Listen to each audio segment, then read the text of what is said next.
നിയമസഭാ തെരഞ്ഞെടുപ്പിനെ നേരിടാൻ വയനാട് ജില്ലയിൽ കോൺഗ്രസ് പാർട്ടിയും UDFും സുസജ്ജമാണ്. മുന്നൊരുക്ക പ്രവർത്തനങ്ങൾ കോൺഗ്രസ് പാർട്ടി എന്ന നിലയ്ക്കും UDF എന്ന നിലയ്ക്കും ഒരുപാട് പ്രവർത്തനങ്ങൾ ഞങ്ങൾ നടത്തിയിട്ടുണ്ട്. ജില്ലയെ സംബന്ധിച്ചിടത്തോളം 2 നിയോജകമണ്ഡലങ്ങൾ നിലനിർത്തുകയും മാനന്തവാടി തിരിച്ചു പിടിക്കാൻ കഴിയുമെന്ന ആത്മവിശ്വാസത്തിലാണ് ഞങ്ങളുള്ളത്. ഒന്ന്, UDFിൻ്റെ ശക്തി കേന്ദ്രമാണ് വയനാട് ജില്ല. കഴിഞ്ഞ തദ്ദേശ സ്വയംഭരണ സ്ഥാപനങ്ങളിലേക്കുള്ള തെരഞ്ഞെടുപ്പിൽ വയനാട് ജില്ലയിൽ മൃഗീയ ഭൂരിപക്ഷത്തിന് ഞങ്ങൾക്ക് വിജയിക്കാൻ സാധിക്കുകയുണ്ടായി. അത് ഈ തെരഞ്ഞെടുപ്പ് വിജയത്തിൻ്റെ ഒരു ഇൻഡിക്കേഷനായി ഞങ്ങളതിനെ കാണുകയാണ്. വടക്കേ വയനാട്ടിൽ 2 തവണ, മാനന്തവാടിയിൽ 2 തവണ ഉണ്ടായ തെരഞ്ഞെടുപ്പ് തോൽവി അതൊരു രാഷ്ട്രീയ മത്സരത്തിലൂടെ ഞങ്ങൾ പരാജയപ്പെട്ടുവെന്ന് വിശ്വസിക്കുന്നില്ല. ചെറിയ ചെറിയ രാഷ്ട്രീയമല്ലാത്ത അഭിപ്രായ വ്യത്യാസങ്ങളുടെയും പോരായ്മകളുടെയും കാരണമായാണ് 2 തെരഞ്ഞെടുപ്പിലും അവിടെ LDFന് വിജയിക്കാൻ സാധിച്ചത്. പക്ഷേ ഈ തെരഞ്ഞെടുപ്പിൽ അവിടെ LDF UDF മത്സരത്തിൽ 100% UDFിൻ്റെ സ്ഥാനാർത്ഥി അവിടെ ജയിച്ചു വരുന്ന സാഹചര്യമാണുള്ളത്.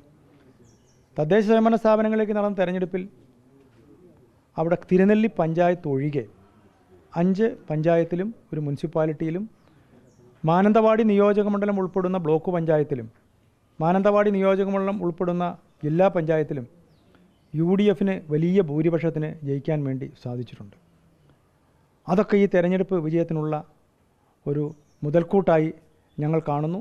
100% വയനാട് ജില്ലയിൽ കോൺഗ്രസിനും UDFനും വിജയിക്കുന്നതിനുള്ളൊരു സാഹചര്യമുണ്ടാകും. ഇങ്ങനെയാണ് പ്രവർത്തനങ്ങൾ ഉണ്ടാവുക. ഇത്തവണ മുൻപൊന്നും ഇല്ലാത്ത വിധത്തിലൊരു പ്രവർത്തനത്തിലേക്ക് പോകുമോ? അല്ല, പ്രവർത്തകന്മാരും UDF സംവിധാനവും UDFൊക്കെ സംവിധാനങ്ങളെല്ലാം വളരെ ആവേശത്തിലാണ്. 10 വർഷക്കാലമായി ഈ LDFിൻ്റെ ദുർഭരണം അത് അവസാനിപ്പിക്കണമെന്ന് പാർട്ടി പ്രവർത്തകർക്ക് മാത്രമല്ല, UDF പ്രവർത്തകർക്ക് മാത്രമല്ല, സാധാരണക്കാരായ ജനങ്ങൾ പോലും ആഗ്രഹിക്കുന്ന ഒരു സാഹചര്യത്തിലാണ്.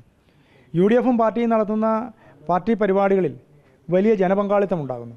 പലപ്പോഴും മുന്നണി എന്ന നിലയ്ക്കുള്ള പരിപാടികളും പാർട്ടി എന്ന നിലയ്ക്ക് പരിപാടികളും ഞങ്ങൾ ഓർഗനൈസ് ചെയ്യുമ്പോൾ സ്വാഭാവികമായിട്ടും അതിലേക്ക് വരുന്ന ആ പരിപാടികളിൽ കാണുന്ന ആവേശം മുൻപെങ്ങുമില്ലാത്ത രീതിയിലുള്ള ആവേശം ഞങ്ങൾക്ക് കാണുന്നുണ്ട്. തെരഞ്ഞെടുപ്പുമായി ബന്ധപ്പെട്ട് ഞങ്ങൾ രാഷ്ട്രീയമായ നിലവിലുള്ള സാഹചര്യങ്ങൾ ജനങ്ങളുടെ മനസ്സിലേക്കും അല്ലെങ്കിൽ ജനങ്ങളിൽ എത്തിക്കാനും കഴിഞ്ഞാൽ തന്നെ ഞങ്ങൾക്ക് വിജയിക്കാൻ സാധിക്കും.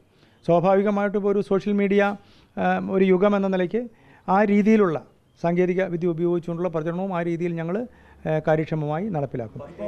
3 മണ്ഡലങ്ങളിലെയും സ്ഥാനാർത്ഥികളെ പറ്റി ഒരു പട്ടിക തയ്യാറായോ? ആരൊക്കെയാണ് ഇപ്പോൾ പരിഗണിക്കുന്നത്? എന്താ ഇപ്പോൾ അന്തിമമായി? അല്ല, 2 നിയോജക മണ്ഡലത്തെ സംബന്ധിച്ചിടത്തോളം ഔദ്യോഗികമായി കേന്ദ്ര തെരഞ്ഞെടുപ്പ് കമ്മീഷൻ പ്രഖ്യാപിച്ചിട്ടില്ലെങ്കിലും ബത്തേരിയിലും കൽപ്പറ്റയിലും മാറ്റമുണ്ടാകില്ല എന്നുള്ള സൂചനകളാണ് നമുക്ക് ലഭിക്കുന്നത്. മാനന്തവാടിയെ സംബന്ധിച്ചാണ് നമ്മൾ ഓപ്ഷൻസ് ഉണ്ട്, സ്ഥാനാർത്ഥികൾ പരിഗണിക്കേണ്ടുന്ന ഒരു ഷോർട്ട് ലിസ്റ്റിലേക്ക് വന്നിട്ടുണ്ട്. അപ്പോൾ ഏതാനും ദിവസങ്ങൾക്കകം തന്നെ അവിടുത്തെ സ്ഥാനാർത്ഥിയും പ്രഖ്യാപിക്കും.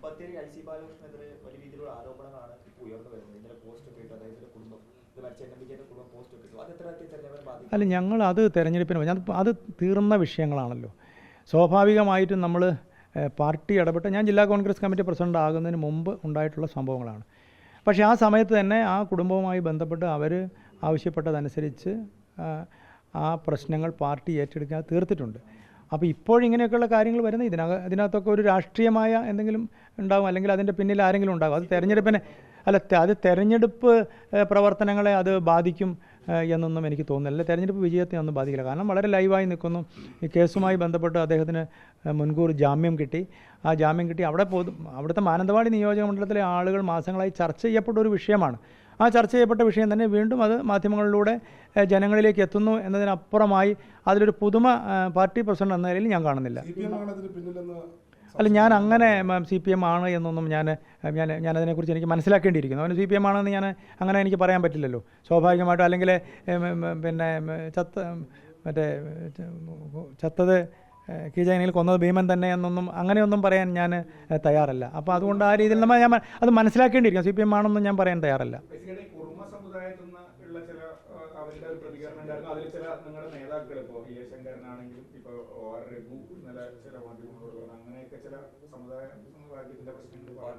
അല്ല, പാർട്ടിയെ സംബന്ധിച്ച് ഞങ്ങളറിയാലോ. ഞങ്ങൾ രാഘവൻ മാസ്റ്റർ ദീർഘകാലം ജില്ലാ കോൺഗ്രസ് കമ്മിറ്റിയുടെ പ്രസിഡൻ്റായിരുന്നു. രാഘവൻ മാസ്റ്റർ ദീർഘകാലം മാനന്തവാടിയിൽ MLA ആയിരുന്നു. അദ്ദേഹത്തിൻ്റെ പത്നി അവിടെ രാധാരാഘവൻ അവിടെ MLA ആയിരുന്നു. അത് അല്ലെങ്കിൽ ആദിവാസി വിഭാഗത്തിലൊരു പ്രത്യേക വിഭാഗത്തിൽപ്പെട്ട ആയിരുന്നു. അന്നൊന്നും അല്ലെങ്കിൽ അവർ മത്സരിച്ച നിയോജക മണ്ഡലത്തിൽ ആ വിഭാഗത്തിൽപ്പെട്ട ആളുകളുണ്ടോ എന്നൊന്നും പാർട്ടിക്കകത്തൊരു ചർച്ചയിൽ വരുന്നില്ല. അല്ലെങ്കിൽ കോൺഗ്രസിനെ സംബന്ധിച്ചിടത്തോളം 100% ഒരു മതേതര പാർട്ടി എന്ന നിലയ്ക്ക് അല്ലെങ്കിൽ ഒരു സമുദായത്തിനുള്ളിൽ വന്ന മറ്റ് മതവിഭാഗങ്ങളുമായി ബന്ധപ്പെട്ട ചർച്ച പോലും അപ്രസക്തമാണ്. അത്തരത്തിലുള്ള ചർച്ചകളൊന്നും ശരിയല്ല. പിന്നെ ഒരു ജനാധിപത്യ പാർട്ടി എന്ന നിലയ്ക്ക്, ഒരു സംഘടന എന്ന നിലയ്ക്ക് അവരുടെ ഒരു വികാരപ്രകടനം നടത്തി എന്നുള്ളതല്ലാതെ അതിനപ്പുറമായി അതിനകത്ത് രാഷ്ട്രീയ മാനങ്ങൾ ഞാൻ കാണുന്നില്ല. മാനന്തവാടിയിൽ ഇത്തവണ ഒരു വനിതാ സ്ഥാനാർത്ഥി തന്നെയാണ്.